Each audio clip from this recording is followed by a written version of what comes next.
Hey, what's up? This is Ricardo, and in this video I'll show you how to remove the heatsink from a Dell Latitude 5280.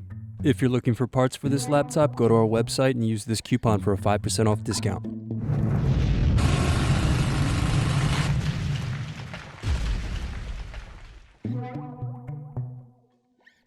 First, remove screws to loosen and then pry apart bottom base.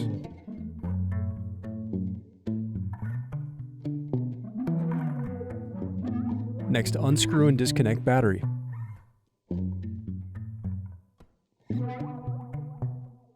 Then unscrew and disconnect heatsink.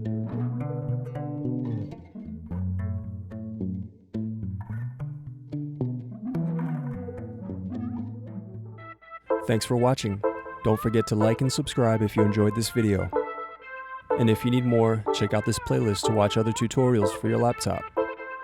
You can also click here to find parts for your laptop at partspeople.com.